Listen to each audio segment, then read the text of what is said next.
They introduced us to a patient who had just had an LVAD implanted. And I remember speaking to the patient just saying, like, I'm just praying for a miracle. I really hope we get a miracle. And he said, you're not understanding. The LVAD is his miracle, because without the LVAD, there's a very high chance he won't make it. My name is Bouba. I was born in Senegal and I grew up in Mali. I lived a normal life. I was very active with my brothers, playing sport, doing a lot of exercises. Everything was going fine until I was about 25, 26. I started developing sharp chest pains. So we went to the emergency room and they noticed that my heart was larger than normal. In 2016, I was selected for a fellowship in California. About 2 days after I arrived, my symptoms came back again, and this time I was feeling worse. When Bouba went for the fellowship, we were still living in Senegal. My parents came to help me take care of our first son, Barak. We took a little weekend trip. We were off the coast of Tanzania on an island called Zanzibar. And when I checked my email, there was an email from his fellowship saying that he'd been checked into ICU. You know, the whole time, of course, you're panicked because you know that he's in ICU, you know that he has heart failure. So I was with the cardiologist by myself. Bouba's in ICU, my family's across the world, and he says Bouba's sort of course of action at this point was heart transplant.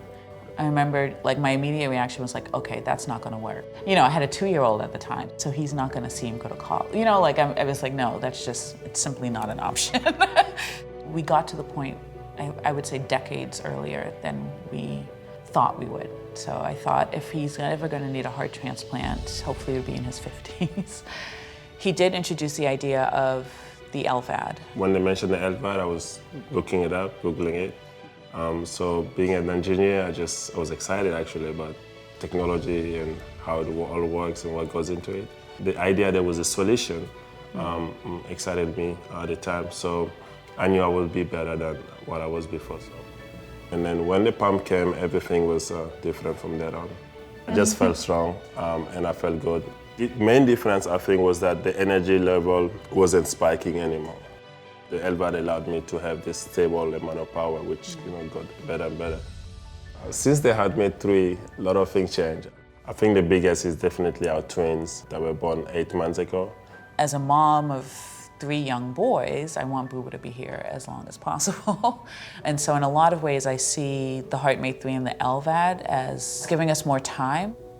You have all of these dreams and plans as a couple, and then when something like this happens, there's a piece of you that wonders, like, what's life gonna look like? Well, funny enough, life does keep going. Even though you get all this like crazy news or you have to go through this big surgery, it's like the sun comes up the next morning and the days keep coming. We're making the best of it. Heart disease is gonna be with me for life, regardless. So I try to think about it in a way that whenever I am, I will have to manage at that moment. So this moment I have the LVAD, so the goal for me right now is to maximize that time. But for now, the LVAD is really great, it's stable, and I think we have a good relationship, so I'm okay with that for now.